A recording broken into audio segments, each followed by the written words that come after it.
Session. ಎಲ್ರಿಗೂ ನಮಸ್ಕಾರ. ನಾನು ಯಾವಾಗಲೂ ಒಂದನ್ನ ಬಹಳ ಸ್ಟ್ರಾಂಗ್ ಆಗಿ ನಂಬ್ತೀನಿ. ಸಿನಿಮಾ ಕಥೆಗಳು ಸೌಂಡ್ ಮಾಡಬೇಕೇ ಹೊರತು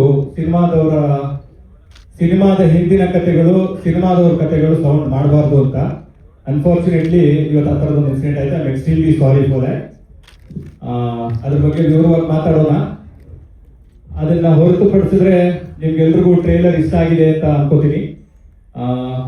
ಇದೊಂದು ಕರಾವಳಿಯ ಬಹಳ ಹಳೆಯ ಇತಿಹಾಸ ಇರುವಂತ ಜನಪದ, ನೂರಾರು ಸಾವಿರಾರು ವರ್ಷಗಳ ಇತಿಹಾಸ ಇರುವಂತ ಒಂದು ಕಂಬಳ ಅನ್ನುವ ಒಂದು ಗ್ರಾಮೀಣ ಕ್ರೀಡೆಯ ಮೇಲೆ ಮಾಡಿರುವಂತ ಒಂದು ಕತೆ. ಸೊ ಹಾಗಾಗಿ ತುಂಬಾ ಜನ ಪ್ರಯತ್ನ ಪಟ್ಟಿದ್ದಾರೆ. ರೂರಲ್ ಸ್ಪೋರ್ಟ್ಸ್ ಮೇಲೆ, ಕಂಬಳದ ಮೇಲೆ ಕತೆ ಮಾಡಬೇಕು, ಸಿನಿಮಾ ಮಾಡಬೇಕು ಅಂತ ತುಂಬಾ ಜನ ಪ್ರಯತ್ನ ಪಟ್ಟಿದ್ದಾರೆ. ಆದ್ರೆ ಇದೆಲ್ಲದಕ್ಕಿಂತ ಬೇರೆಯದಾದ ಒಂದು ಸಿನಿಮಾ ಅಂತ ನಾನು ನಂಬ್ತೀನಿ.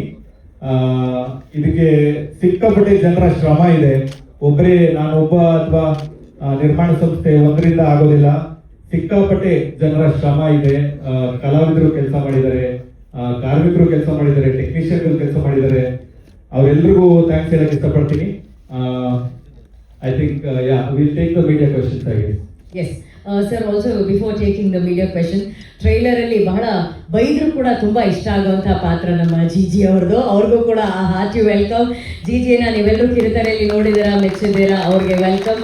ಹಾಗೇನೆ ಅರ್ಜುನ್ ಗೌಡ ಅವರಿದ್ದಾರೆ, ಅವ್ರಿಗೂ ಕೂಡ ಆತ್ಮೀಯವಾದ ಸ್ವಾಗತ. ಅಂಡ್ ವಿ ಹ್ಯಾವ್ ಶಿಥಿಲ್ ಪೂಜಾರಿ ಅವರು, ಅವ್ರಿಗೂ ಕೂಡ ಹಾರ್ಟಿ ವೆಲ್ಕಮ್. ಓಕೆ, ಸೊ ನಮ್ಮ ನಿರ್ದೇಶಕರು ಹೇಳಿದ ಹಾಗೆ the entire team is here. ನಿಮ್ಮ ಪ್ರಶ್ನೆಗಳಿಗೆ ಉತ್ತರ ಕೊಡೋದಕ್ಕೆ ಇದ್ದಾರೆ. ಮಾಧ್ಯಮದವರ ಹತ್ರ ಏನೇ ಪ್ರಶ್ನೆ ಇದ್ದಲ್ಲಿ ನೀವು ಕೇಳಬಹುದು ಸರ್.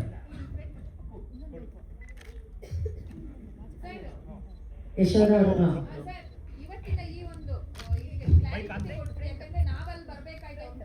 ಇಲ್ಲಿ ಅದೇ ಈಗ ಗಲಾಟೆ ಆಗಕ್ಕೆ ಪ್ರಮುಖ ಕಾರಣ ಏನು ಅಂದ್ರೆ, ಈಗ ಅಭಿಮಾನಿಗಳಿಗೆ ಇದ್ರ ಬಗ್ಗೆ ಗಮನಕ್ಕಿರಲಿಲ್ವಾ? ಪ್ರಜ್ವಲ್ ಅವ್ರಿಗೆ ಇದ್ರ ಬಗ್ಗೆ ಗಮನಕ್ಕಿತ್ತ? ಪ್ರಜ್ವಲ್ ಅವರು ಯಾಕೆ ಕಾರ್ಯಕ್ರಮಕ್ಕೆ ಬರ್ಲಿಲ್ಲ ಅನ್ನುವಂಥದ್ದು ಸರ್ ಪ್ರಮುಖವಾಗಿ. ರಾತ್ರಿವರೆಗೂ ಬರ್ತೀವಿ ಅಂತ ಹೇಳಿದ್ರು. ಅವರ ಅಭಿಮಾನಿಗಳು ಒಂದು 100 ಜನ ಬರ್ತಾರೆ ಅಂತಾನು ಇನ್ಫಾರ್ಮ್ ಮಾಡಿದ್ರು. ಅವ್ರಗಳಿಗೆ ಪಾಸು, ಅವ್ರುಗಳು ಬರೋದಕ್ಕೆ ವ್ಯವಸ್ಥೆನೂ ಆಗಿತ್ತು. ಆಮೇಲೆ ಇಲ್ಲಿ ಬಂದಿರೋರು ಅಭಿಮಾನಿಗಳು ಅಂತ ಯಾರು ಹೇಳ್ತಾ ಇದ್ದಾರಲ್ಲ, ಅವರೆಲ್ಲರೂ ನನಗೂ ಗೊತ್ತಿರೋ ಹುಡುಗರೆ, ನನ್ನ ಸ್ನೇಹಿತರೆ. ನಮ್ಮ ಅಭಿ ಅಂತ ಇರೋ ಹುಡುಗ ಮಾತಾಡ್ತಿದ್ದಲ್ಲ, ಅವನು ಪ್ರಜ್ವಲ್ ಅವ್ರ ಅಸಿಸ್ಟೆಂಟು. ಆಮೇಲೆ ಇನ್ನೊಬ್ರು ನಮ್ಮ ದೇವು, ಇವರೆಲ್ಲ ನಮ್ಮ ಆತ್ಮೀಯ ಹುಡುಗರೆ, ಪ್ರಜ್ವಲ್ ಅವ್ರ ಜೊತೆಗೆ ಇರೋರು ಇವರು. ಸೊ ಅವ್ರು ಯಾಕೆ ಸಡನ್ ಆಗಿ ಬರಬಾರ್ದು ಅಂತ ಡಿಸೈಡ್ ಮಾಡಿದ್ರು ಅಂತ ನನ್ ಪ್ರಾಮಾಣಿಕವಾಗಿ ಗೊತ್ತಿಲ್ಲ. ಅವ್ರದ್ದೊಂದು ಸಣ್ಣ ಡಬ್ಬಿಂಗ್ ಇಶ್ಯೂ ಒಂದಿತ್ತು. ಡಬ್ಬು ಅವ್ರ ವಾಯ್ಸು ಸೂಟ್ ಆಗುತ್ತಾ ಆಗಲ್ವಾ? ಯಾಕಂದ್ರೆ ಮಂಗಳೂರು ತರದ ಭಾಷೆ ಆಗಿರೋದ್ರಿಂದ 100% ಶೂಟ್ ಆಗಬಹುದಾ ಆಗಲ್ಲ, ಇನ್ನೂ ಸ್ಪೇಸ್ ಇದೆ, ಇನ್ನೂ ಡಬ್ಬಿಂಗ್ ಮಾಡಬೇಕು ನಾವು ಅಂತಾನೆ ಇದೀವಿ. ಇನ್ನು ನಮ್ಮ ಡಬ್ಬಿಂಗ್ ಸ್ಟುಡಿಯೋನ ಬ್ಲಾಕ್ ಮಾಡಿ ಇಟ್ಟಿದೀವಿ. ಇನ್ನು 24ಕ್ಕೆ ರಿಲೀಸ್ ಇರೋದ್ರಿಂದ ಒಂದ್ಸತಿ ಎಫರ್ಟ್ ಹಾಕ್ಬೋದು, ಚೆನ್ನಾಗಿ ಬಂದ್ರೆ ಅದನ್ನ ಇಟ್ಕೊಳ್ಳೋಣ ಅಂತ ಅನ್ನೋದು ಒಂದು ಥಾಟ್ ಇದೆ. ಆದ್ರೆ ಸಡನ್ ಆಗಿ ಈ ತರದ್ ಇವರೆಲ್ಲ ಗೊತ್ತಿರೋರೆ. ಆಮೇಲೆ ಇವ್ರು ಯಾರು ಬೇರೆಯವರಲ್ಲ, ಇವ್ರು ಯಾರು ನಮ್ಗೆ ಗೊತ್ತಿಲ್ಲದೆ ಇರೋರಲ್ಲ, ಎಲ್ಲಿಂದನೋ ಉದ್ಭವ ಆಗಿರೋರಲ್ಲ, ಗೊತ್ತಿರೋರನ್ನೇ ಈ ತರ ಬಂದು ಮಾಡೋದಕ್ಕೆ ಕಾರಣ ಏನು ಅಂತ ನಮ್ಗೆ ನಿಜವಾಗ್ಲೂ ಸರ್. ಈಗ ಸಿನಿಮಾ ನೀವು ಆರಂಭದಲ್ಲಿ ಒಂದ್ ರೀತಿ ಕ್ಲಾರಿಟಿ ಕೊಡೋ ಪ್ರಯತ್ನ ಮಾಡಿದ್ರೆ, ಅಂದ್ರೆ ಸಿನಿಮಾದವರ ವಿಚಾರ ಸೌಂಡ್ ಮಾಡಬಾರ್ದು, ಸಿನಿಮಾ ಸೌಂಡ್ ಮಾಡಬೇಕು ಅನ್ನುವಂಥದ್ದು. ಈ ಕನ್ನಡ ಸಿನಿಮಾ ಇಂಡಸ್ಟ್ರಿ ಈ ಪರಿಸ್ಥಿತಿಯಲ್ಲಿ ಈ ರೀತಿಯ ಗೊಂದಲ ಮತ್ತು ಗಲಾಟೆ ಈಗ ಚಿತ್ರತಂಡಕ್ಕೆ ಎಷ್ಟು ಜವಾಬ್ದಾರಿ ಆಗಿದೆ? ಯಾಕಂತಂದ್ರೆ ಅವರ ಅಭಿಮಾನಿಗಳೇ ಮಾಡ್ತಾ ಇರುವಂತದ್ದು, ಮತ್ತೆ ಕಾರ್ಯಕ್ರಮಕ್ಕೂ ಮುಂಚೆನೆ ಅವ್ರಿಗೆ ಗಮನಕ್ಕಿರ್ಲಿಲ್ವಾ, ಹೇಗೆ ಅನ್ನುವಂಥದ್ದು ಸರ್? ಖಂಡಿತವಾಗ್ಲೂ ಇರಲಿಲ್ಲ. ಯಾಕಂದ್ರೆ ಅವರೆಲ್ಲ ಫಂಕ್ಷನ್ ಅಟೆಂಡ್ ಮಾಡಕ್ಕೆ ಅಂತ ಬಂದವರು. ಅವರೆಲ್ಲರೂ ಈ ಟ್ರೈಲರ್ನ ಎಂಜಾಯ್ ಮಾಡಬೇಕು ಅಥವಾ ಈ ತರದೊಂದು ಸಮಾರಂಭ ಸೆಲೆಬ್ರೇಟ್ ಮಾಡಬೇಕು ಅಂತ ಬಂದವರು. ಆಮೇಲೆ ನಾವು ಪ್ರತಿ ಸಲನೂ ಹೇಳ್ಕೊಂಡ್ ಬಂದಿದೀವಿ, ನೋಡಿ ಇದು ಸಿನಿಮಾ ಟೈಟಲ್ ನೋಡಿದ್ರೆ ನಿಮ್ಗೆ ಗೊತ್ತಾಗುತ್ತೆ, ಇದು ಪ್ರಜ್ವಲ್ ಅವ್ರದೇ cinema. Dynamic prince Prajwal Devaraj ಅಂತ ಹೆಸರಿದೆ ಬಿಟ್ರೆ 25, 30, 40 ವರ್ಷದಿಂದ ಕೆಲಸ ಮಾಡಿರೋ ಶ್ರೀಧರ್ ಸರ್ ಹೆಸರಿಲ್ಲ, ಮಿತ್ರ ಸರ್ ಹೆಸರಿಲ್ಲ, ರಾಜ್ ಶೆಟ್ಟರ್ ಹೆಸರಿಲ್ಲ. ಯಾಕೆ ಅಂತಂದ್ರೆ ಒಂದು ಪ್ರೊಟಾಗನಿಸ್ಟ್, ಒಂದು ಕಥಾನಾಯಕ ಅಂತ ನಾವು ಪಾತ್ರಕ್ಕೆ ಆಯ್ಕೆ ಮಾಡಿ ಮುಂದಕ್ಕೆ ಹೋದ್ಮೇಲೆ ಅದೇ ತರನೇ ಟ್ರಾವೆಲ್ ಮಾಡ್ಬೇಕಾಗತ್ತೆ. ಆದ್ರೆ ಈ ತರದೊಂದು ಘಟನೆ ಮಾಡಬೇಕು ಅಂತ ಅನ್ಕೊಂಡೆ ಬಂದಾಗ ಕಾಣಿಸ್ತಿದೆ. ಅದು ಯಾಕೆ ಅಂತ ಅನ್ನೋ ಪ್ರಶ್ನೆ ನನಗೂ ಇದೆ. ನಾನು ಖಂಡಿತವಾಗ್ಲೂ ಯಾಕೆ ಆಗಿರ್ಬೋದು ಅಂತ ಕೇಳ್ತೀನಿ. ನಮ್ ಜೊತೆ ಏನೇ ಭಿನ್ನಾಭಿಪ್ರಾಯ ಇದ್ರೂ ಅದನ್ನ ಕೂತು ಮಾತಾಡೋದಕ್ಕೆ ಒಂದು ಜಾಗ ಅಂತಿರುತ್ತೆ, ಒಂದು ವೇದಿಕೆ ಅಂತಿರುತ್ತೆ. ಒಂದು ಸಮಾರಂಭಕ್ಕೆ ಬಂದು ಯಾಕೆ ಹಿಂಗ್ ಮಾಡ್ತಿದ್ದೀರಾ, ಅಭಿಮಾನಿಗಳ ಕಾಳಜಿ ನಮಗೂ ಅರ್ಥ ಆಗುತ್ತೆ. ನಾನು ಫಸ್ಟ್ ಸಿನಿಮಾ ಅಂಬರೀಶ್ ಅವ್ರ ಜೊತೆ ಮಾಡಿರೋದು.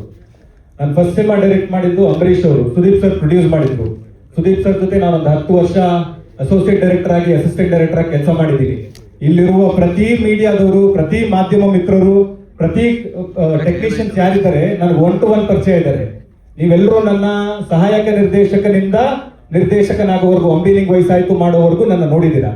ಆದ್ರೆ ಈ ತರದ ಘಟನೆ ನಾನು ಎಲ್ಲೂ ನೋಡಿಲ್ಲ. ಹಾಗಾಗಿ ನನಗೂ ಒಂದು ಹೊಸ ಅನುಭವ ಇದು. ಅಭಿ ಒಂದ್ ನಿಮಿಷ ಯಾಕಪ್ಪ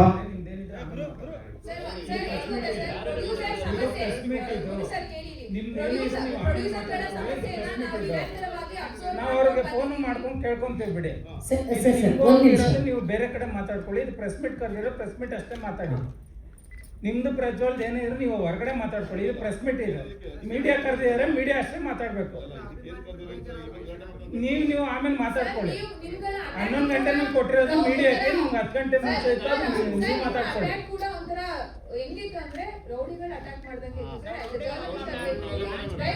ಇವರೇ ಗುರು, ಹಲೋ ಗುರು, ನಿಮ್ಮ ಆದ್ರೆ ನಿಮ್ಮ ಪ್ರಶ್ನೆ ಸರ್, ನೀವು ಕೇಳಿ ಸರ್, ಕೇಳಿ ಸರ್. ನಿಮ್ಮ ಪ್ರಜ್ವಲ್ದ ಅಥವಾ ನಿಮ್ಮ ಅವ್ರ ಫ್ಯಾನ್ಸ್ ಏನಿದೆ ನೀವು ಹೊರಗಡೆ ಇಟ್ಕೊಳ್ಳಿ. ಖಂಡಿತವಾಗ್ಲೂ ಮೀಡಿಯಾ ಪ್ಲಾಟ್ಫಾರ್ಮ್ ಇದು, ಮೀಡಿಯಾಕ್ಕಂತ ಸ್ಪೇಸ್ ಕೊಟ್ಟಿದ್ರೆ 11 ಗಂಟೆ ಮೇಲೆ ಅನ್ನೋದು ಮೀಡಿಯಾ ಕೊಟ್ಟಿದ್ದೀರಾ ಟೈಮು. ಹೌದು ಹೌದು, ಮೀಡಿಯಾ ಇಟ್ಕೊಳ್ಳಿ. ನೀವು ಮಿಗ್ದೇದೆಲ್ಲ ಕಳಿಸ್ಕೊಳ್ಳಿ, ಅಥವಾ ನೀವು ಸೈಲೆಂಟ್ ಆಗಿರಕ್ಕೆ ಹೇಳಿ. ಇಲ್ಲ ಹೇಳಲ್ಲ ಅವ್ರು ಹೇಳಲ್ಲ. ಆಮೇಲೆ ಅವರೆಲ್ಲ ಬಿಡಿ, ನಿಮ್ದು ಅವ್ರದ್ದು ಏನಾರು ಆಮೇಲೆ ಮಾತಾಡ್ಕೊಳ್ಳಿ. ಈಗ ಮೀಡಿಯಾ ಸ್ಪೇಸ್, ಮೀಡಿಯಾ ಜೊತೆ ಕಾಂಟ್ಯಾಕ್ಟ್ ಮಾಡಿ. ಓಕೆ, ಈಗ ಓಕೆ ನಡಿ.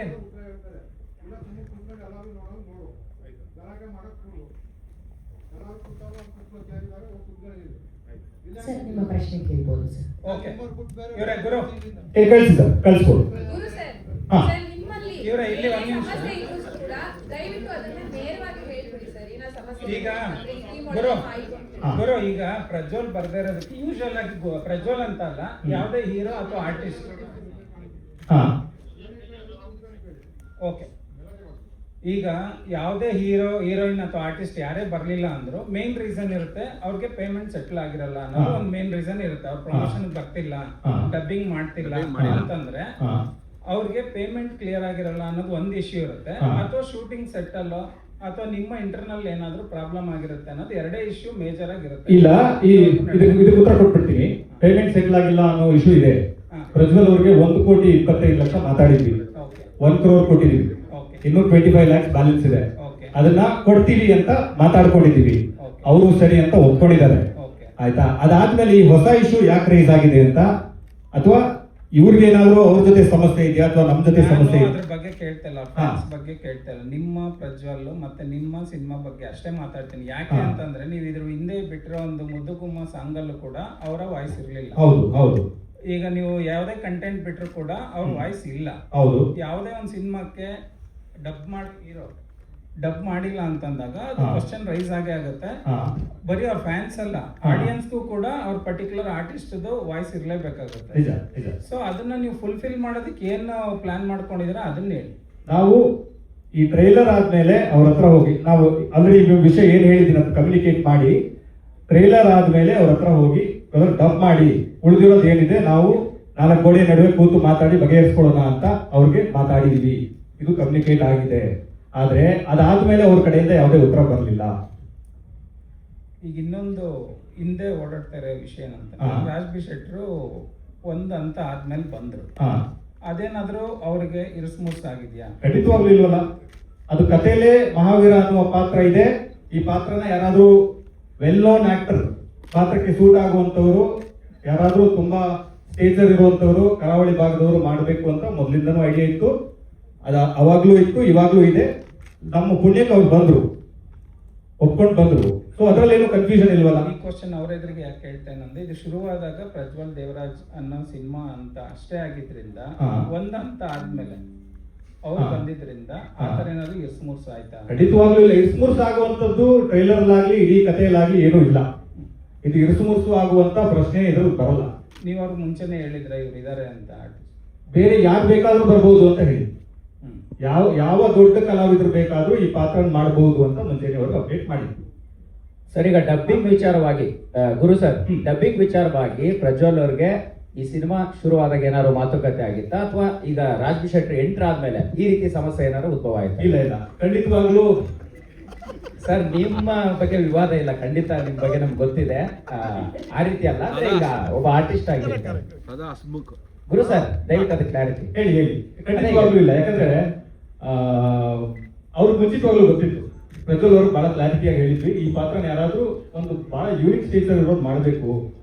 ಅವ್ರು ನೋಡಿದ್ರೆ ಕಮಲ ಪ್ರಪಂಚದವರು ಅಂತ ಅನ್ನಿಸ್ಬೇಕು, ಅವ್ರ ತರದವರೇ ಮಾಡಬೇಕು ಅಂತ ಮಾತಾಡಿದಾಗ ಅದ್ರ ಬಗ್ಗೆ ಏನು ಕನ್ಫ್ಯೂಷನ್ ಇಲ್ಲ. ಮತ್ತೆ ಎಕ್ಸಾಕ್ಟ್ ಆಗಿ ಏನ್ ಸರ್ ಪ್ರಾಬ್ಲಮ್ ಆಗ್ತಾ ಇರೋದು ಅವ್ರಿಗೆ? ಈಗ ನೀವು ಕನ್ವೆ ಕೂಡ ಮಾಡಿದಿರಿ, ಸೊ ಡಬ್ಬಿಂಗ್ ಕೂಡ ಬೇರೆಯವ್ರನ್ನ ನಾನು ಕನ್ವೆ ಆಗೋರ್ನ ಮಾಡ್ತೀನಿ ಅಂತಾನು ಕೂಡ ಅವ್ರ ಗಮನಕ್ಕಿದೆ. ಸೊ ಹಾಗಾದ್ರೂ ಕೂಡ ಯಾಕೆ ಈ ರೀತಿ ಸಮಸ್ಯೆ? ಮತ್ತೆ ಈಗ ಈ ಇವೆಂಟ್ಗೂ ಮುಂಚೆ ಯಾವಾಗ ಮಾತಾಡಿದ್ರಿ, ಅವರಿಂದ ಏನ್ ಉತ್ತರ ಬಂತು?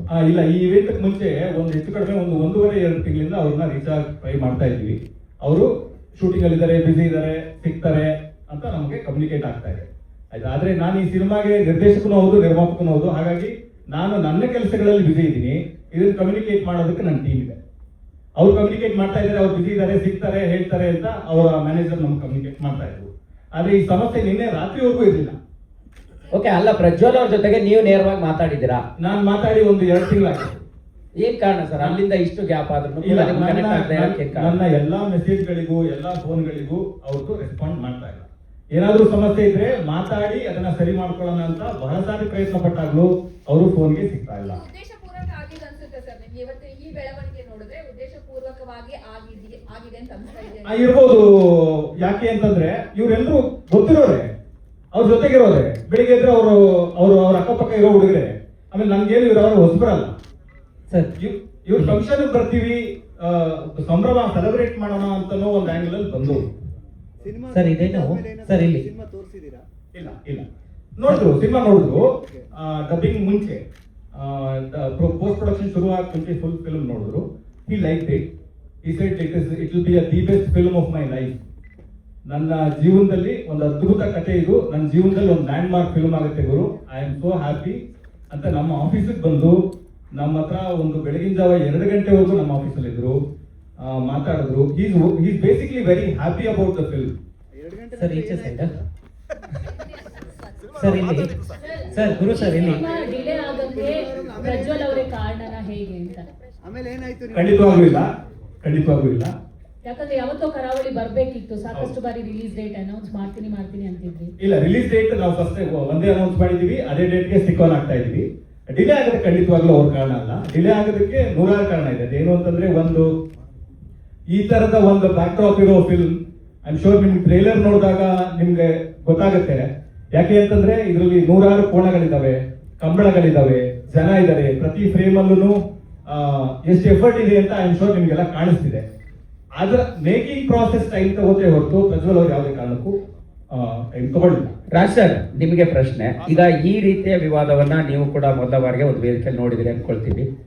ಸೊ ಯಾವ ರೀತಿಯ ಮಾತುಕತೆ ಅವರ ಜೊತೆ ನಿಮ್ದಿತ್ತು? ಸೊ ಸಿನಿಮಾ ಮಾಡುವ ಹಂತದಲ್ಲಿ ಯಾವ ರೀತಿ ಒಂದು ಪ್ರೊಸೀಜರ್ ನಿಮ್ಗೆ ನೆನಪಾಗ್ತಿದೆ ಅನ್ನೋದು, ಮತ್ತೆ ಏನಾದ್ರು ಮನಸ್ತಾಪದ ಪರಿಸ್ಥಿತಿಗಳು ಕಾಣಿಸ್ತಾ ಅಂತ? ಸರ್ ನನಗೆ ಅಂದ್ರೆ ಇದ್ರಲ್ಲಿ ನಾನೊಂದು ಕ್ಯಾಮಿಯೋ ಪ್ಲೇ ಮಾಡ್ತಾ ಇದ್ದೀನಿ, ಒಂದು ಇಂಪಾರ್ಟೆಂಟ್ ರೋಲ್. ಆ್ಯಂಡ್ ಇದರ ಪೋಸ್ಟರ್ ಇಂದ ಹಿಡಿದು ಇದರಲ್ಲಿರುವಂಥ ಟೈಟಲ್ ಇಂದ ಹಿಡಿದು ಎಲ್ಲದೂ ಕೂಡ ಅವ್ರ ಹೆಸರಲ್ಲಿರೋದು. ಆ್ಯಂಡ್ ನನಗೆ ಅದು ಗೊತ್ತಿತ್ತು ಕೂಡ. ಆ್ಯಂಡ್ ಈ ಸಿನಿಮಾ ಮಾಡಿದ್ಮೇಲೆ ಅಂದ್ರೆ ನೀವು ಒಂದು ಆದ ಪ್ರಶ್ನೆ ಕೇಳಿದ್ರೆ, ಅಂದ್ರೆ ನಾ ಬಂದ್ಮೇಲೆ ಇದು ಸ್ಮರಿಸಾಯ್ತಾ ಅಂತ. ಆ್ಯಂಡ್ ನಾನು ಇವರ ಮೊದಲ ಚಾಯ್ಸ್ ಆಗಿರಲಿಲ್ಲ. ನನಗಿಂತ ದೊಡ್ಡ ನಟರು ಇವರ ಮೊದಲ ಚಾಯ್ಸ್ ಆಗಿತ್ತು. ಬಟ್ ಬೇರೆ ಬೇರೆ ಕಾರಣಗಳಿಂದ ಅವ್ರು ಆಗದೇ ಇದ್ದ ಕಾರಣಕ್ಕೆ ಕೊನೆಗೆ ನಾನು ಬಂದಿದ್ದು. ಹಾಗಾಗಿ ಆ ರೋಲ್ ಮೊದಲಿಂದ ಇತ್ತು. ಇಟ್ಸ್ ನಾಟ್ ದ್ಯಾಟ್ ಅದೊಂದು ಪಾತ್ರ, ಅದು ಬರವಣಿಗೆಯಲ್ಲೇ ಆ ಒಂದು ಪಾತ್ರ ಇದೆ. ನನಗೆ ಏನು ಸರ್, ನಾನು ಇಲ್ಲಿ ಕಾಂಪಿಟೇಷನ್ ಮಾಡೋಕೆ ಬಂದಿಲ್ಲ ಸರ್, ಯಾರ ಜೊತೆನೂ ಕಾಂಪಿಟೇಷನ್ ಇಲ್ಲ. ನಾವು ಸಿನಿಮಾ ಮಾಡ್ತಾ ಇದ್ವಿ. ಆ್ಯಂಡ್ ನಾನು ಟೆಕ್ನಿಷಿಯನ್ ಫಸ್ಟು. ನನಗೂ ಗೊತ್ತು ಮನುಷ್ಯ ಒಂದು ಸಿನಿಮಾ ಮಾಡೋದಕ್ಕೆ ಎಷ್ಟು ಶ್ರಮ ಪಡ್ತಾನೆ, ಎಷ್ಟು ಬದುಕುಗಳಲ್ಲಿ ಇನ್ವಾಲ್ವ್ ಆಗಿದೆ ಅಂತ.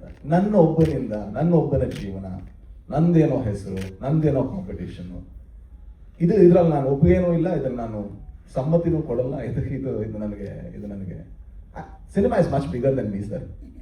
ನನ್ನ ಹೆಸರು ಹಾಕಿಲ್ಲ, ನಂದು ಏನು ಹಾಕಿಲ್ಲ ಅಂದ್ರೂ ಕೂಡ ಯಾರು ಬರಲ್ಲ ನನ್ನ ಕಡೆಯಿಂದ. ಗ್ಯಾರಂಟಿ ಮುಂದಿನ ಸಿನಿಮಾಗಳಲ್ಲಿ ಗ್ಯಾರಂಟಿ ಯಾರು ಬರಲ್ಲ. ಯಾಕಂದ್ರೆ ಸಿನಿಮಾ ಅದವ್ರು, ನಾವು ಅದನ್ನು ಕಲ್ತವ್ರು. I think it's very unfortunate that we are speaking about this. ಒಬ್ಬ ಕುಂದಾಪುರದಿಂದ 9ನೇ ಕ್ಲಾಸಲ್ಲಿ ಮನೆ ಬಿಟ್ಟು ಓಡ್ ಬಂದು ಇವತ್ತೊಂದು ಇಷ್ಟು ದೊಡ್ಡ ಸಿನಿಮಾ ಮಾಡಿ, and we are speaking about ಅದರ ಕ್ವಾಲಿಟಿ. ನೋಡಿ ಸರ್, ಇಡೀ ಇಂಡಿಯಾ ನೋಡುವಂತ ಒಂದು ಸಿನಿಮಾ ಮಾಡಿ ನಾವು ಮಾತಾಡ್ತಾ ಇರುವಂತ ಇಷ್ಟು ಇದಾಗಿದೆ ನೋಡಿದ್ವಲ್ಲ. It's so sad. ಅವ್ರ ಹತ್ರ ಅವ್ರೇನಾದ್ರು ಸಿಕ್ಕಿಲ್ಲ ಅಂದ್ರೆ ನಾನು ಒಂದ್ಸಲ ಕುತ್ಕೊಂಡು ಅವ್ರ ಜೊತೆ ಮಾತಾಡಬೇಕು. ಅಂದ್ರೆ ಮನುಷ್ಯರ ತರ ಮಾತಾಡಿದ್ರೆ ಮಾತ್ರ ಮನುಷ್ಯತ್ವ ಇಂಪಾರ್ಟೆಂಟ್. ಹಾಗೆ ಮಾತಾಡಿದ್ರೆ ನಾವು ಮಾತಾಡ್ಬೋದು ಏನೋ. ಯಾಕಂದ್ರೆ this is so sad. Sir ಏನ್ ಸರ್ ಕಾಂಪಿಟೇಷನ್? ಯಾವ ಕಾಂಪಿಟೇಷನ್ ಹೇಳಿ? ನಂದು ಬಂದ ಸಿನಿಮಾ ಸರ್, ಆ ಹುಡುಗಿರ್ ಮಾಡಿಲ್ವಾ? ಮಿತ್ರ ಸರ್ ಮಾಡಿಲ್ವಾ? ಹೆಂಗ್ ಕಾಣಿಸ್ತಾರೆ ಮಿತ್ರ ಸರ್? ಎಂತ ಒಳ್ಳೆ ಕಲಾವಿದ. ಶ್ರೀಧರ್ ಸರ್ ಮಾಡಿಲ್ವಾ ಸರ್? ಅವ್ರು ಎಷ್ಟು ಜನ ನೋಡಿದ್ದಾರೆ? ಏನ್ ಸರ್ ಇವ್ರು ಅವ್ರಿಗೆಂತ ದೊಡ್ಡ ಕಲಾವಿದನ ಸರ್ ನಾನು? ಅವ್ರ ಹೆಸರಿದೆಯಾ ಸರ್ ಪೋಸ್ಟರ್ ಅಲ್ಲಿ? This is so unfortunate sir. This is ತುಂಬಾ ಜನ ಕೇಳ್ತೀರಲ್ಲ, ಯಾಕೆ ನಮ್ಮ ಇಂಡಸ್ಟ್ರಿ ಉದ್ಧಾರ ಆಗಲ್ಲ ಅಂತ ಒಂದು ಕಾರಣ ಇದು ಕೂಡ. ಯಾಕಂದ್ರೆ ನಾವು ಕೊಲಾಬರೇಷನ್ ಇಲ್ಲ ಸರ್. ನನಗೆ ಈ ಸಿನಿಮಾದಲ್ಲಿ ಪ್ರಜ್ವಲ್ ದೇವರಾಜ್ಗೆ ದೊಡ್ಡ ಹೆಸರು ಬಂದ್ರೆ ನಾನು ಬಹಳ ಖುಷಿ ಸರ್. ಕನ್ನಡಕ್ಕೆ ಇನ್ನೊಬ್ಬ ನಟ ಮತ್ತೊಬ್ಬ ಇನ್ನೂ ದೊಡ್ಡ ಸ್ಟಾರ್ ಆಗಿ ಬೆಳೆದ. ಮಿತ್ರ ಸರ್ಗೆ ಏನಾದ್ರು ಹೆಸರು ಬಂದ್ರೆ I am so proud, I am so happy. ಯಾಕಂದ್ರೆ ಆ ಕಲಾವಿದ ಡಿಸರ್ವ್ ಮಾಡ್ತಾನೆ. ಅವ್ರ ಹತ್ರ ಕಿತ್ಕೊಂಡು ನಾನು ಏನು ಸರ್ ನನಗೆ ಈ ಸಿನಿಮಾದಲ್ಲಾಗ್ಲಿ ಮುಂದೇನೋ ಹಿಂದೆನೋ ಮಾಡಿದ್ದೀನಿ. ನಾನು ಖಳನಾಯಕನಾಗೂ ಮಾಡಿದ್ದೀನಿ. ಅಲ್ಲೆಲ್ಲೂ ಕೂಡ ನನಗೆ ಕಟೌಟ್ ಹಾಕಿ ಅಂತ ಹೇಳಿಲ್ಲ. ಅಥವಾ ನಾನು ಸೂಪರ್ ಅಲ್ಲಿ ಕಾಮಿಡಿ ಆಗೋ ಮಾಡಿದ್ದೀನಿ. ಅಲ್ಲೆಲ್ಲೂ ಕೂಡ ನನ್ನ ಹೆಸರು ಪೋಸ್ಟರ್ ಬನ್ನಿ ಅಂತ ನಾನು ಕೇಳಿಲ್ಲ. ನನ್ನ ಜೀವನದಲ್ಲಿ ನಾನು ಅದನ್ನು ಮಾಡಲ್ಲ. ಮಾಡಿದ್ರೆ ಅವತ್ತು ನಾನು ಇಂಡಸ್ಟ್ರಿ ಬಿಡಬೇಕು ಅಂತ ನಾನು ಭಾವಿಸ್ತೀನಿ ಸರ್.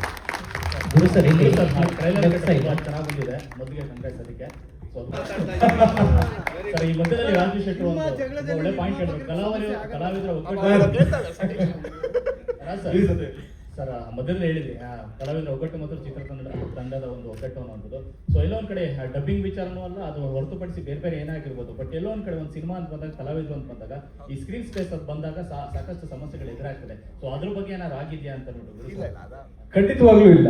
ಯಾಕಂದ್ರೆ ಇದೆಲ್ಲ ಕಥೆಯಲ್ಲಿ ಇರೋ ವಿಚಾರನೇ. ಹೇಳಿ.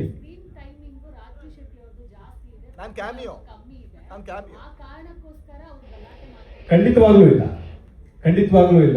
ಇದು ಇಡೀ ಕಥೆನ ಪ್ರಜ್ವಲ್ ಅವರ ಕಣ್ಣಿಗೆ ಕಟ್ಟುವ ಹಾಗೆ ನರೇಟ್ ಮಾಡಿದ್ದೀನಿ. ಪ್ರತಿಯೊಂದು ಸಿನಿಮಾದಲ್ಲಿರುವ ಎಲ್ಲ ಎಲಿಮೆಂಟ್ಗಳು ಅವ್ರಿಗೆ ಏನೇನಾಗುತ್ತೆ ಅಂತ ಕ್ಲಾರಿಟಿ ಇದೆ.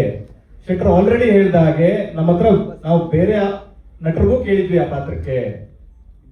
ಆ ವಿಚಾರದಲ್ಲಿ ಯಾವುದೇ ಕನ್ಫ್ಯೂಷನ್ ಇಲ್ಲ ಸರ್. ಇಲ್ಲಿ ಸರ್ ಈಚೆ ಸೈಡ್ ಕಳೆದ ಸರ್ ಒಬ್ಬೊಬ್ಬರೇ ಸರ್ ಈ ವಿಚಾರ ಹೊರತುಪಡಿಸಿ ಮಾತಾಡಿದ್ರೆ ಸಿನಿಮಾದಲ್ಲಿ ಇಬ್ಬರ ಸಂಬಂಧ ಏನು ಅಂತ ಅದು ಬಹಳ ಸಿನಿಮಾ ಕಡೆ ಬಂದು ಅದು ಸಿನಿಮಾದಲ್ಲಿ ನೋಡಿದ್ರೆ ಬಹಳ ಚೆನ್ನಾಗಿರುತ್ತೆ ಅಂತ ಒಂದು ಅದ್ರದ್ದು ಒಂದು ಆಂಗಲ್. ಸೊ ಹಾಗಾಗಿ ಅದು ಆ ಪ್ರಶ್ನೆನ ಸಿನಿಮಾ ನೋಡೋವರೆಗೂ ಹಾಗೆ ಇಟ್ಕೊಳ್ಳೋಣ ಅಂತ. ಸರ್ ಈಚೆ ಸೈಡ್ ಸರ್ ಇಲ್ಲಿ ಈಚೆ ಸೈಡ್ ಇದೇನು 6 ತಿಂಗಳ ಹಿಂದೆ ಸ್ಟಾರ್ಟ್ ಆದಂತ ಸಿನಿಮಾ ಅಲ್ಲ. ಖಂಡಿತ ಕಳೆದ 2 ವರ್ಷದಿಂದ ನೀವು ಇಡೀ ತಂಡದ ಜೊತೆಗೆ ಪಯಣ ಮಾಡ್ತಾ ಇದ್ದೀರಿ. ಹೌದು. ಮೂಲದಲ್ಲಿ ಒಂದಿಷ್ಟು ಒಪ್ಪಂದಗಳು ಹಾಕೊಂಡಿರ್ತವೆ, ಯಾರು ಡಬ್ಬಿಂಗ್ ಮಾಡಬೇಕು, ಯಾರೆಲ್ಲ ಇರ್ತಾರೆ ಅನ್ನೋದು ಒಂದಿಷ್ಟು ಮಾತುಕತೆಗಳು ಆಗಿರ್ತವೆ. ಆವಾಗ ಇರದ ಸಮಸ್ಯೆಗಳು ಈಗ ಉದ್ಭವ ಆಗ್ತಾ ಇದ್ದಾವೆ. ಎಲ್ರಿಗೂ ನಿರೀಕ್ಷೆ ಇರುತ್ತೆ ಸಿನಿಮಾಗಳು ಬರಬೇಕು, ಒಳ್ಳೆ ಸಿನಿಮಾಗಳು ಬರಬೇಕು, ರಾಜ್ ಸರ್ ಹೇಳಿದಂಗೆ ಸಿನಿಮಾನೇ ದೊಡ್ಡದು ಅಂತ.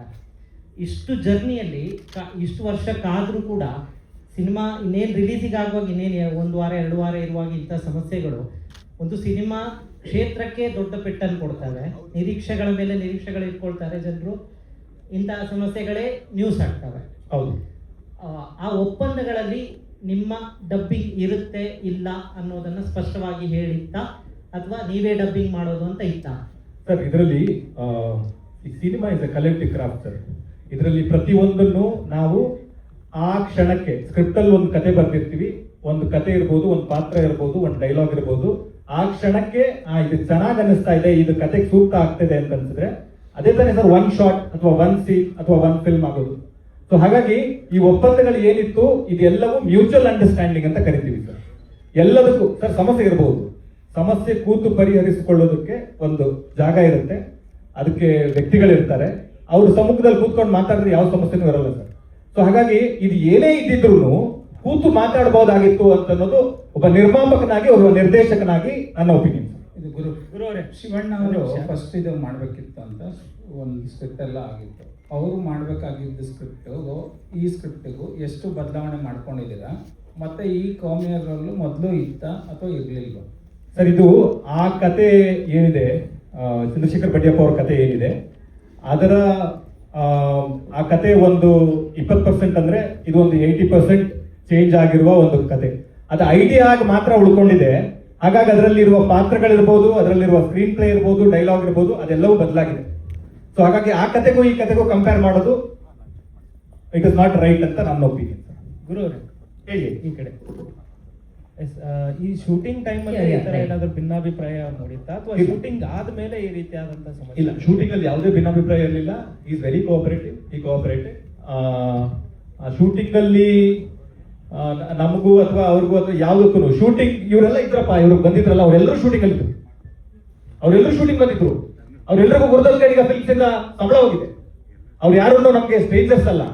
ಅವರೇ ಬಂದು ಇವತ್ತು ಎದುರು ನಿಂತು ಇದೇನಿದು ಆಶ್ಚರ್ಯ ಅಂತ ಮಾತಾಡ್ತಾ ಇರೋದು ನನಗೆ ಆಶ್ಚರ್ಯ.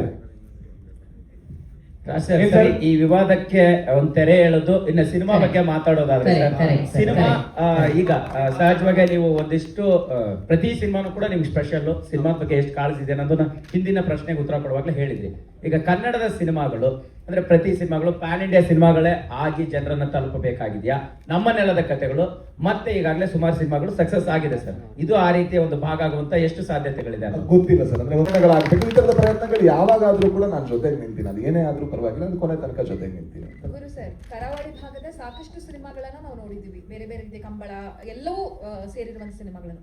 ಈ ಕರಾವಳಿ ಸಿನಿಮಾ ಹೇಗೆ ಆ ಎಲ್ಲಾ ಸಿನಿಮಾಗಳಿಗೆ ಭಿನ್ನವಾಗಿ ನಿಲ್ಲುತ್ತೆ ಅಂತ ಹೇಳಿ, ಹೇಗೆ ವಿಶೇಷವಾಗಿರುತ್ತೆ? ಈಗ ಕಾಂತಾರ ಬಂತು, ಈಗ ಅದೇ ತರ ಇದೀಗ ಹೇಗೆ ಭಿನ್ನ ಆಗಿರುತ್ತೆ ಅಂತ ಹೇಳಿ explanation. ಒಂದು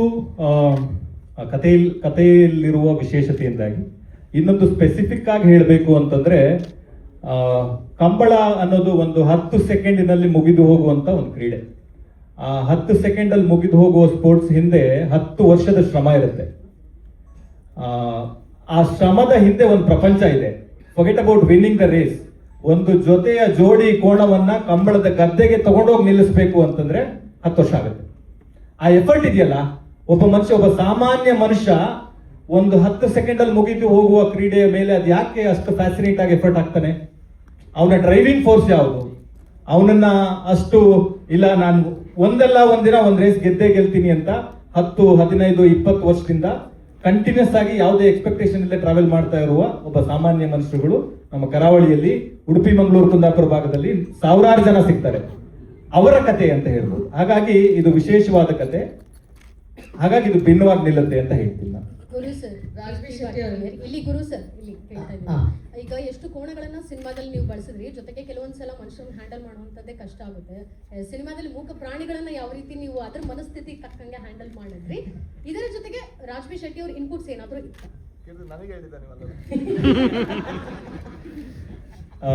ಒಂದು I think animal board permission letter ಅಲ್ಲಿ ಇದೆ 250 ಜೊತೆ 246 ಜೊತೆ ಕೋಣಗಳು ಇಡೀ ಸಿನಿಮಾದಲ್ಲಿ ಬಳಕೆ ಆಗಿದೆ.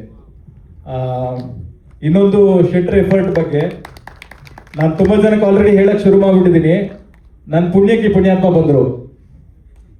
ಇವತ್ತು ಇಂಡಸ್ಟ್ರಿ ಫೇಸ್ ಮಾಡ್ತಾ ಇರೋ ಚಾಲೆಂಜಸ್ ಇರಬಹುದು, ಅಥವಾ ಚಿತ್ರರಂಗ ಒಟ್ಟಾರೆ ಆಗಿ ಅದು ಪ್ರದರ್ಶಕರಿಂದ ಹಿಡಿದು ಬರವಣಿಗೆ ಹಂತದವರೆಗೂ ಇರುವ ಚಾಲೆಂಜಸ್ ಇದೆಯಲ್ಲ, ಅದನ್ನೆಲ್ಲ ಫೇಸ್ ಮಾಡಿ ಸಿನಿಮಾ ಮಾಡೋದೇ ದೊಡ್ಡ ವಿಷಯ.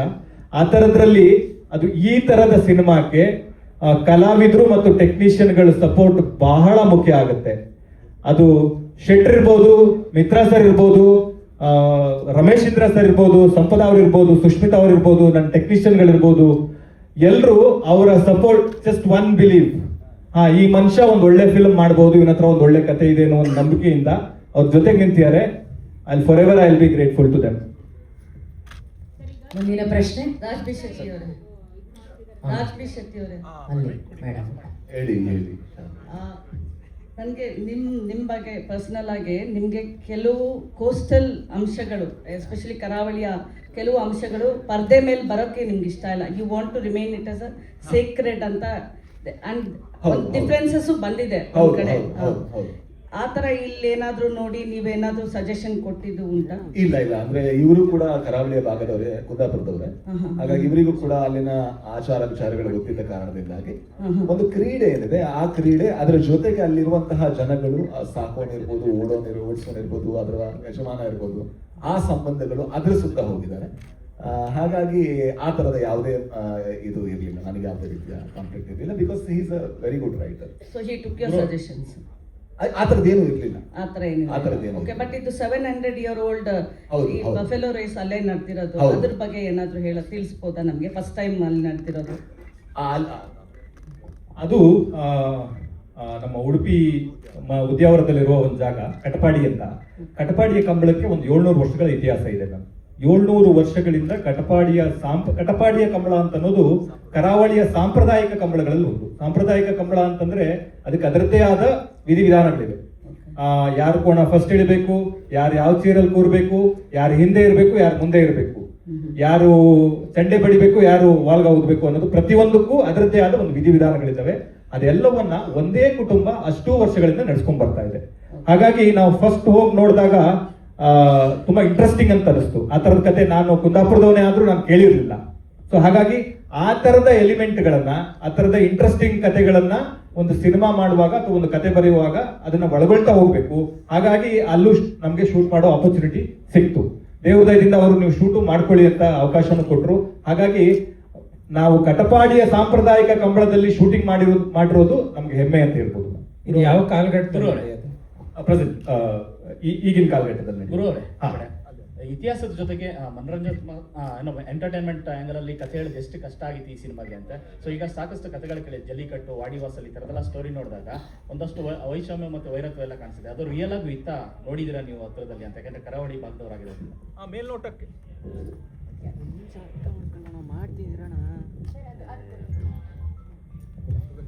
ಮೇಲ್ನೋಟಕ್ಕೆ ಕಾಣಿಸಲ್ಲ. ಆದ್ರೆ ಅದು ಆ ಕಥೆಯ ಕಾನ್ಫ್ಲಿಕ್ಟ್ ಇರೋದೇ ಹಾಗಲ್ಲ. ಅದು ಮೇಲ್ಮೈಯ ಮೇಲ್ಪದರದಲ್ಲಿ ಅದು ಕಾಣಿಸುವ ಅವಕಾಶ ಇರೋದಿಲ್ಲ. ಯಾವಾಗ ಮಾನವ ಸಂಬಂಧಗಳು ಕಾನ್ಫ್ಲಿಕ್ಟ್ ಕ್ರಿಯೇಟ್ ಆಗಕ್ಕೆ ಅಂದ್ರೆ ಆಳವಾಗಿ ಇಳಿತಾ ಹೋಗುತ್ತೆ, ಅವಾಗ ಆ ತರದ ಕಾನ್ಫ್ಲಿಕ್ಟ್ ಕ್ರಿಯೇಟ್ ಆಗ್ತಾ ಹೋಗುತ್ತೆ. ಹಾಗಾಗಿ ಅದು ಕಥೆಯಲ್ಲಿರುವ ಕಾನ್ಫ್ಲಿಕ್ಟ್, ಅದು ಕಂಬಳ ಪ್ರಪಂಚದಲ್ಲಿರುವ ಕಾನ್ಫ್ಲಿಕ್ಟ್ ಅಂತ ಅದನ್ನ ನಾವು ಸ್ಪೆಸಿಫಿಕ್ ಆಗಿ ಹೇಳಕ್ಕಾಗಲ್ಲ. ಗುರು ಸರ್, ಇದು ಕಂಬಳ ಶೆಟ್ಟಿ ಅವ್ರ ಜೊತೆಗೆ ಸ್ಕ್ರೀನ್ ಶೇರ್ ಮಾಡಿದ್ರ, ನಿಮ್ಮ ಪಾತ್ರದ ಬಗ್ಗೆ ಮತ್ತು ಅವ್ರ ಜೊತೆಗೆ ವರ್ಕ್ ಮಾಡಿದ ಎಕ್ಸ್ಪೀರಿಯನ್ಸ್ ಬಗ್ಗೆ.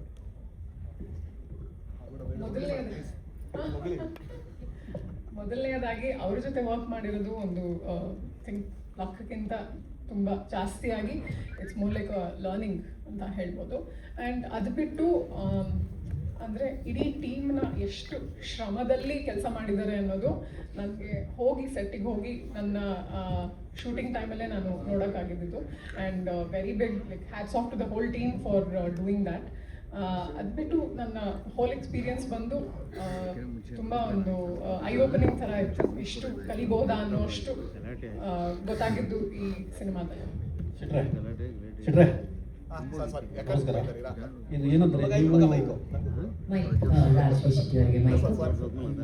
ನಾವು ನೋಡಿದ್ವಿ, ನೀವು ಪ್ರಾಣಿ ಪ್ರಿಯರು. ಈ ಕಂಬಳದಲ್ಲಿರುವ ಪ್ರಾಣಿ ಹಿಂಸೆ ಬಗ್ಗೆ ನಿಮ್ಮ ಒಪಿನಿಯನ್ ಏನು? ಅದ್ರ ಬಗ್ಗೆ ನಾನು ತುಂಬ ಯೋಚನೆ. ಒಂದ್ಸಲ ಏನಾಗಿತ್ತು, ಪೇಟ ಇದಕ್ಕೆ ಇದು ಹಾಕಿ ಅಲ್ಲಿ ನಿಂತೋಗಿತ್ತು. ಆಲ್ಟರ್ನೇಟಿವ್ ಏನು ಅಂತ ಯೋಚನೆ ಮಾಡಿದ್ರೆ ಇದು ಬಹಳ ಒಳ್ಳೇದು ಅಂತ ಅನ್ಸುತ್ತೆ. ಯಾಕೆ ಅಂದರೆ ಆಲ್ಟರ್ನೇಟಿವ್ ಆ ಕಂಬಳ ನಿಂತ ಸೀಸನ್ಗಳಲ್ಲಿ ಎಷ್ಟೋ ಕೋಣಗಳು ಕಸಾಯಿಖಾನೆಗೆ ಹೋದವು. ಆ್ಯಂಡ್ ಇದು ಒಂದೇ ನಮಗೆ ಚಾನ್ಸ್ ಇರೋದು. ಅನ್ಫಾರ್ಚುನೇಟ್ಲಿ ನಾಯಿಗಳಿಂದ ಹಿಡಿದು ಅಥವಾ ಯಾವ ಬೆಕ್ಕುಗಳಿಂದ ಹಿಡಿದು, ಕೋಣಗಳಿಂದ ಹಿಡಿದು, ದನಗಳಿಂದ ಹಿಡಿದು they are not living ideal life because we are humans. As humans we are poor. ಆ ಕಾರಣಕ್ಕೋಸ್ಕರ ಎಲ್ಲದೂ ಕೂಡ ಕೇಜ್ಡ್, ಎಲ್ಲದೂ ಕೂಡ ಚೈನ್ಡ್. ಆದರೆ ಅದು ಎಷ್ಟೋ ಶತಮಾನಗಳಿಂದ ನಾವು ಡೊಮೆಸ್ಟಿಕೇಟ್ ಮಾಡಿದ ಕಾರಣದಿಂದಾಗಿ ಅವುಗಳು ನಮ್ಮ ಜೊತೆ ಬದುಕಬೇಕಾದ ಅವಶ್ಯಕತೆ, ಅನಿವಾರ್ಯತೆ ಇದೆ. ಅದರಿಂದಾಗಿ ಇವ್ರು ಯಾವ ರೀತಿ ನೋಡ್ಕೋತಾರೆ, ಖಂಡಿತ ನೀವು ಹೇಳಿದ ಹೌದು, ಕಂಬಳದಲ್ಲಿ ಒಂದು 2 ಏಟು ಹೊಡಿತಾರೆ, ಅದು ನಿಜ ಕೂಡ ಒಪ್ಕೋಬೇಕು. ಆದರೆ ಅದನ್ನು ಬಿಟ್ಟು ಬೇರೆ ಟೈಮಲ್ಲಿ ಯಾವ ರೀತಿ ನೋಡ್ಕೋತಾರೆ, ಅದರಿಂದ ಈ ಒಂದು ಆ ಜೆನೆಟಿಕಲಿ ಆ ತಳಿ ಏನಿದೆ ಅದು ಉಳ್ಕೊಂಡಿರೋದೇ ಆ ಒಂದು ಕಾರಣದಿಂದ. ಓಕೆ, ನಿಮ್ಮ ಪಾಯಿಂಟಿಗೆ ಬರ್ತೀನಿ. ಹಾಂ ಸರ್. ಮನುಷ್ಯರನ್ನು ತಗೊಳ್ಳೋಣ, ಚೆನ್ನಾಗಿ ಅವ್ರಿಗೆ ಟ್ರೀಟ್ಮೆಂಟ್ ಕೊಡೋಣ, ವರ್ಷಕ್ಕೊಂದ್ಸಲ ಹತ್ರ ಹೊಡಿಯೋಣ, ಇದು ಓಕೆನಾ? ಅಲ್ಲಲ್ಲ, ಅದು ಓಕೆ ಪ್ರಶ್ನೆ ಅಲ್ಲ ನಾನು ಹೇಳ್ತಿರೋದು. ಹಾಗಾದ್ರೆ ಬೇರೆ ಆಲ್ಟರ್ನೇಟಿವ್ ಹೇಳ್ಬೋದಾ ನೀವು? ನಾನು ಕ್ವಶನ್ ನೀವು ಹೇಳುವುದು. ಇಲ್ಲ ಅಂದ್ರೆ ನನ್ನ ಇಷ್ಟೇ ಇರೋದು ಉತ್ತರ. ಯಾಕಂದ್ರೆ ನೀವು ಕೇಳ್ತಿರೋದು ಆಲ್ಟರ್ನೇಟಿವ್ ಏನು ಅಂತ. ಹಾಗಾದ್ರೆ ಕಸಾಯಿಖಾನೆ ಇನ್ನೂ ಸ್ವಲ್ಪ ಅದಿರೋದೇ 2 ಆಪ್ಷನ್ಸ್ ಅಲ್ಲ. ಮನುಷ್ಯನ ಖುಷಿಗೆ, ಸ್ಟೇಟಸ್ಗೆ 100% ಮಾಡ್ತಾ ಇದ್ದಾರೆ 100% ಸರ್. ಅಲ್ಲಲ್ಲ, ಅದು ಎಲ್ಲದೂ ಕೂಡ ನಾವು ಚಿಕನ್ ತಿನ್ನೋದ್ರಿಂದ ಹಿಡಿದು ಎಲ್ಲದೂ ಕೂಡ ಅದೇ ಅಲ್ವಾ ಸರ್. ನಾನೇ ಹೇಳಿದ್ದು ಮನುಷ್ಯರು ನಾವು ಹಾಗಾಗಿದ್ದೀವಿ. 2 ಆಪ್ಷನ್ ಇದೆ. ಒಂದು ನಾವು ಕಂಬಳದಲ್ಲಿ ಉಳಿಸ್ಕೋಬಹುದು, ಇಲ್ಲಾಂದ್ರೆ ಕಸಾಯಿಖಾನೆ ಕಳಿಸಿ ನಮಗೆಲ್ಲೂ ಕಾಣಿಸಲ್ಲ, ಹಿಂಸೆ ಕಾಣಿಸಲ್ಲ. ಚಿಕನ್ ನಾವು ಡೈಲಿ ತಿಂತೀವಿ, ಹಿಂಸೆ ಕಾಣಿಸಲ್ಲ ನಮಗೆ. ಆದರೆ ಚಿಕನಿಗೆ ಹೊಡೆದ್ರೆ ಹಿಂಸೆ ಕಾಣಿಸುತ್ತೆ. ಅಲ್ಲಿ ನಾವು ಒಳ್ಳೆಯವರಾಗಿ ಕಾಣಿಸ್ತಾ ಇರ್ತೀವಿ. ಆದರೆ ಒಂದು ವಿಷಯ ಮರಿತೀವೇನಂದ್ರೆ, ಎಷ್ಟೋ ರೈತರು ಎಷ್ಟೋ ಶತಮಾನಗಳಿಂದ ಡೊಮೆಸ್ಟಿಕೇಟ್ ಮಾಡ್ಕೊಂಬಂದು ಅದನ್ನು ಮಕ್ಕಳ ಥರ ಟ್ರೀಟ್ ಮಾಡೋರು ಕೂಡ ಇದ್ದಾರೆ. ಈಗ ನಾನು ನಾಯಿ ಸಾಕ್ತೀನಿ, ಮನೆ ಒಳಗೆ ಸಾಕ್ತೀನಿ, is it right? It is not right. ಅದಕ್ಕೆ ಫ್ರೀಡಮ್ ಇಲ್ಲ, ರಿಸ್ಟ್ರಿಕ್ಷನ್ ಅದು. ಅಲ್ಲಿ ಬಾಳುವಂತಹ ಅದು ಜಾಗ ಅಲ್ಲ. ಬಟ್ ನನ್ನ ಪ್ರಕಾರ ನಾನು ಏನೋ ಅದಕ್ಕೆ ಲೈಫ್ ಕೊಡ್ತಾ ಇದ್ದೀನಿ ಅಂತ. ಇಲ್ಲಾಂದರೆ ರೋಡಲ್ಲಿ ಕಲ್ಲು ಹೊಡಿತಾರೆ. ಎರಡರಲ್ಲಿ ಯಾವ್ದು ಬೆಟರ್ ಆಪ್ಷನ್ ಅಂತ ಕೇಳಿದ್ರೆ ಮನೇಲಿ ಸಾಕೋದು ಬೆಟರ್ ಆಪ್ಷನ್. ನಿಮ್ಮ ಪರ್ಸನಲ್ ಒಪಿನಿಯನ್ ಏನು, ನಿಮಗೇನು ಅನ್ಸುತ್ತೆ? ಅದೇ ಹೇಳಿ ಸರ್, ನಾನು ಇದನ್ನೆಲ್ಲ ಕೇಳಿದ್ದೀನಿ ಸರ್, ನಾನು ಎಲ್ಲದೂ ಕೇಳಿದ್ದೀನಿ. ನಾನು ಅವ್ರ ಹತ್ರ ಕೂಡ ನನಗೂ ನಿಮ್ಮ ಕನ್ಸರ್ನ್ 100% ಅರ್ಥ ಆಗ್ತಾ ಇದೆ. ನಾನು ಇದನ್ನೇ ಕೇಳಿದ್ದೀನಿ. ಅದನ್ನೇ ಕೇಳಿ ಆಲ್ಟರ್ನೇಟಿವ್ ಏನು ಅಂತ ಹುಡುಕುವಂಥ ಪ್ರಯತ್ನ ಬಂದಾಗ ಆಲ್ಟರ್ನೇಟಿವ್ ವಾಸ್ ವೆರಿ ಸ್ಕೇರಿ. ತುಂಬ ನೋವಾಯ್ತು ನನಗೆ. ಅಂದರೆ ಅದು ಹೇಳೋದಕ್ಕೆ ಅವ್ರಿಗೂ ನೋವಾಗುತ್ತೆ. ಬಟ್ ಏನು ಗೊತ್ತಾ ಸರ್, ಕಂಬಳ ತುಂಬ ಡಿಫ್ರೆಂಟ್. ಯಾಕಂದರೆ ನಾನು ಕೋಸ್ಟಲಿಂದ ಬರಲ್ಲ, ಕೋಸ್ಟಲ್ ಸೈಡಿಂದ. ಸೊ ನಾವು ಅದಕ್ಕೆಲ್ಲ ನಾವು ಫಸ್ಟ್ ನೋಡಿದ್ದು ಕಾಂತಾರದಿಂದ.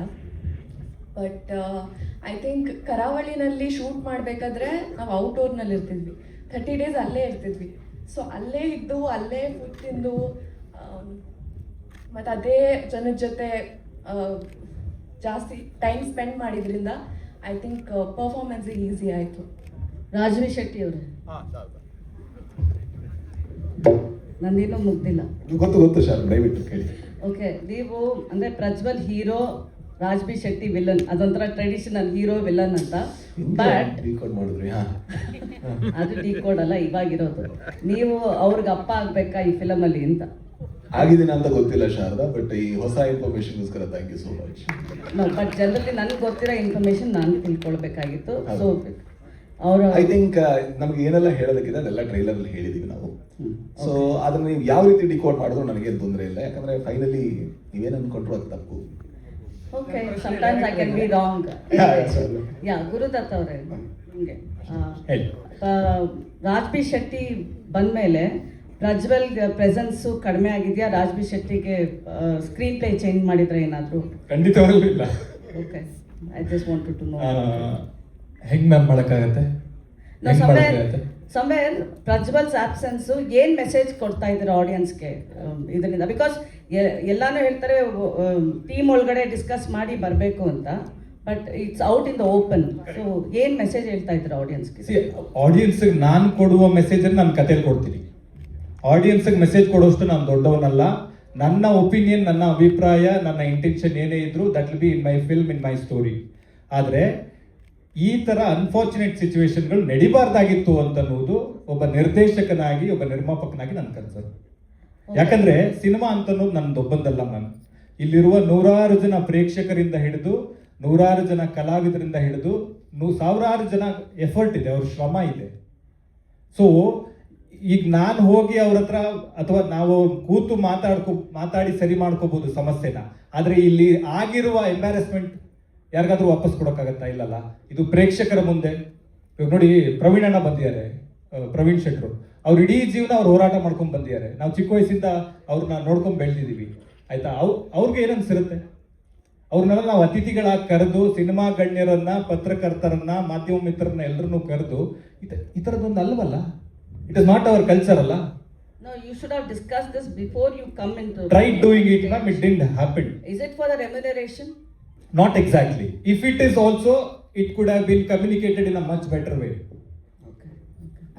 Last question for the day. Last question. ನಮ್ಮ ಕರಾವಳಿಗೆ ಒಂದು ಕನ್ನಡ ಸಿನಿಮಾಗೆ ದೊಡ್ಡ ಒಂದು ಶಕ್ತಿಯಾಗಿ ರಾಜ್ ಶೆಟ್ರು ನಿಂತಿದ್ದಾರೆ. ಬಂದು ನನಗೆ ಡಬ್ ಮಾಡಿಸಿದ್ರು ಅವರು. ನಾನು ಸೀನಿಯರ್ ಆ್ಯಕ್ಟರು, ಅವ್ರಿಗಿಂತ ಮುಂಚೆ ಸಿನಿಮಾ ಇಂಡಸ್ಟ್ರಿಯಲ್ಲಿ ಇದ್ದೀನಿ, ಪ್ರೊಡಕ್ಷನ್ ಮಾಡಿದ್ದೀನಿ. ಅದನ್ನೆಲ್ಲವನ್ನು ಬಿಟ್ಟು ನನ್ನನ್ನು ರೆಡಿ ಮಾಡಿ, ಪ್ರಿಪೇರ್ ಮಾಡಿ, ಮಂಗಳೂರು ಸ್ಲ್ಯಾಂಗ್, ಅದರಲ್ಲಿ ಲ್ಯಾಂಡಿಂಗ್ ಪ್ರಾಬ್ಲಮ್ ಇದೆ ನಿಮ್ಮದು, ನನ್ನನ್ನು ಬಿಟ್ಟು ಡಬ್ ಮಾಡೋಕ್ಕೂ ಪ್ಲಾನ್ ಮಾಡಿದ್ರು. ಮಿತ್ರವರು ಸೂಟ್ ಆಗ್ತಾ ಇಲ್ಲ, ಮಿತ್ರವರು ವಾಯ್ಸು ಕೂಡ ಇದಕ್ಕೆ ಸೆಟ್ ಆಗ್ತಾ ಇಲ್ಲ. ನನ್ನನ್ನು ಬೇರೆ ಸ್ಟ್ರಕ್ಚರಿಗೆ ಕರ್ಕೊಂಡೋಗಿ ನನ್ನನ್ನು ಬೇರೆ ಒಂದು ರೀತಿಯಲ್ಲಿ ಒಂಥರ ನನಗೊಂದು 2 hours ಇದು ಯಾರು ಇವರು ಮೊನ್ನೆ ಬಂದವರು 4 ಪಿಕ್ಚರ್ ಮಾಡಿದ್ದಾರೆ, ಹುಡಿ ಕೊಡಿದ ತಕ್ಷಣ ದೊಡ್ಡ ಮನುಷ್ಯ ಆಗ್ಬಿಟ್ರು. ನನಗೆ ಹೇಳೋ ಪಟ್ಟಕ್ಕೆ ನನಗೆ ಈಗ ಹೊರಟಾಗಿದ್ದು ಉಂಟು. ಆಚೆ ಹೋಗಿ ಸ್ವಲ್ಪ ಸಮಾಧಾನ ಮಾಡಿಕೊಂಡು ಕಾಫಿ ಕುಡ್ಕೊಂಡು ಏನೆಲ್ಲ ಮಾಡಿದ್ದೀನಿ, ಇದು ಒಂದು ಮಾಡಿಬಿಡೋಣ, ಸರೆಂಡರ್ ಆಗಿಬಿಡೋಣ ಅಂತ ಲಿಟ್ರಲಿ ಸರೆಂಡರ್ ಆದೆ. ಸರೆಂಡರ್ ಆದಮೇಲೆ ನನ್ನ ಡಬ್ಬಿಂಗ್ ನಾನಾ ಡಬ್ ಮಾಡಿದ್ದು ಅಷ್ಟೋ ಮಟ್ಟಿಗೆ ಸಿನಿಮಾ ಚೆನ್ನಾಗಿ ಬಂದಿದೆ. ಕೆಲವೊಂದು ಸಾಹಸ ದೃಶ್ಯಗಳು ಹೀರೋಗಳಿಗೆ ಮಾಡದೇ ಇದ್ದಾಗ ನಾವು ಡ್ಯೂಪನ್ನು ಯೂಸ್ ಮಾಡ್ತೀವಿ, ಹೌದಾ? ಡ್ಯೂಪ್ ಬಂದು ಫೈಟ್ ಮಾಡ್ತೀವಿ. ಕೆಲವು ಭಾಷೆ ಸೂಟ್ ಆಗದೇ ಇದ್ದಾಗ ಡಬ್ ಮಾಡೋದ್ರಲ್ಲಿ ತಪ್ಪಿಲ್ಲ, ನಿರ್ದೇಶಕರ ಕಾಲ್ ಅಂತ ನಾನು ಅನ್ಕೋತೀನಿ. ನನಗೆ ಅನಿಸುತ್ತೆ, ನಟನಾಗಿ ನನಗೆ ಅನಿಸುತ್ತೆ ಅದಕ್ಕೆ ಪ್ರಜ್ವಲ್ ಅವರು ಕೂಡ ಒಪ್ಕೋತಾರೆ ನಂಬಿಕೆ ನನಗಿದೆ. ಪಾತ್ರಕ್ಕೆ ಏನು ಬೇಕು ಅದನ್ನು ಸರಿದೂಗಿಸ್ಬಲ್ಲರು. ಅಷ್ಟು ಸುಲಭ ಅಲ್ಲ, ನಾನು ಭಾಳ ಸುಲಭ ಅಂದ್ಕೊಂಡಿದ್ದೆ. ಮಂಗಳೂರು ಸ್ಲ್ಯಾಂಗ್ ಭಾಳ ಕಷ್ಟ ಇದೆ. ಅದು ಶೆಟ್ರ್ ಕೂಡ ಕಲಿತು. ಶೆಟ್ರ್ ಥ್ಯಾಂಕ್ ಯು ವೆರಿ ಮಚ್. ತುಂಬ ಅದ್ಭುತವಾಗಿ ನನಗೆ ಒಂದು ಡಬ್ಬಿಂಗ್ ಸ್ಟೈಲನ್ನು, ಈಗಿನ ಟ್ರೆಂಡನ್ನು ನನಗೆ ಕಲಿಸ್ಕೊಟ್ಟಿದ್ದಕ್ಕೆ ಥ್ಯಾಂಕ್ಸ್ ಹೇಳ್ತೀನಿ. ಕರಾವಳಿಯಲ್ಲಿ ನನ್ನನ್ನು ಬಳಸ್ಕೊಂಡಿದ್ದಕ್ಕೆ, ಕರಾವಳಿಯಲ್ಲಿ ದೊಡ್ಡ ಒಂದು ಒಳ್ಳೆಯ ಸಿನಿಮಾ ಅದರಲ್ಲಿ ನಾನು ಇರೋದಕ್ಕೆ ನಮ್ಮ ಭಾಳ ಹೆಮ್ಮೆ ಇದೆ. Thank you Gurudatt sir, thank you KVN, thank you producers, thank you ನಮ್ಮ ಕ್ಯಾಮರಾಮನ್, ಎಕ್ಸ್ಟ್ರಾರ್ಡಿನರಿ ಕ್ಯಾಮರಾ ವರ್ಕ್, ಇಡೀ ಟೀಮಿಗೆ ನಾನು ಥ್ಯಾಂಕ್ಸ್ ಹೇಳ್ತೀನಿ. Thank you very much. ಅಂದರೆ ಅದನ್ನು ಸಾಲ್ವ್ ಮಾಡೋ ಕೆಪಾಸಿಟಿ ಇರೋದ್ರಿಂದ ಬರುತ್ತೆ.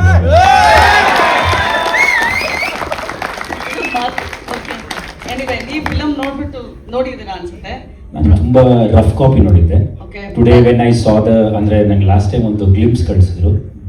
ವಾಟ್ ಐ ಸಾ ಆ್ಯಂಡ್ ಅವಾಗ ನೋಡಿದ್ದಕ್ಕೂ ಇವಾಗ ನೋಡಿದ್ದಕ್ಕೂ ತುಂಬ ಚೇಂಜಸ್ ಇದೆ. ಎಸ್ಪೆಷಲಿ ದಿಸ್ ಟ್ರೈಲರ್ ಆಲ್ಸೋ ನಾನು ಸರ್ಗೆ ಹೇಳಿದೆ, ನನ್ನ ಸಿನಿಮಾ ನೋಡಿದ್ರು ಸಹ ಒಂದು ಫೀಲ್ ಆಯ್ತು. ಅಂದರೆ the way they have editing ಮಾಡಿರೋದಾಗಲಿ, ಮ್ಯೂಸಿಕ್ ಮಾಡಿರೋದಾಗಲಿ, effects, it's very impressive to be frank. You just told, ಅಂದ್ರೆ ನೀವು ಹೇಳಿದ್ರಿ ನನಗೆ ಕೆಪಾಸಿಟಿ ಇದೆ ಸಾಲ್ವ್ ಮಾಡುವಂತ ಕೆಪಾಸಿಟಿ. ಅಂತಲ್ಲ ಮೇಡಮ್, ಚೆನ್ನಾಗಿ ಬಿಲೀವ್ ಮಾಡ್ಬಿಡ್ತಾರೆ. If you are capable of it, we are doing. But you could have solve Prajwal's problem, no? I do not know Prajwal personally madam, to be frank. ನಾನು ಯಾವತ್ತೂ ಬೀಟ್ ಮಾಡಿಲ್ಲ ಅವರನ್ನ. Through one of his close friend I try to reach him madam. I don't want to disclose what the answer. Please. ಏನೇನೋ ಆಗಿಲ್ಲ, ಅವರ ಹತ್ರನೂ ಕೇಳಿ, ಏನೂ ಆಗಿಲ್ಲ. ನನಗೆ ಅದಲ್ಲ, ನನಗೆ ಪ್ರಜ್ವಲ್ ದೇವರಾಜ್ಗೆ ಈ ಇನ್ಸಿಡೆಂಟ್ ಗೊತ್ತಾಗಿಲ್ವ ನನಗೆ ಗೊತ್ತಿಲ್ಲ. Because this is so unfortunate. ನಾನು ಇವ್ರ ಹತ್ರ ಹೇಳಿದ್ದು.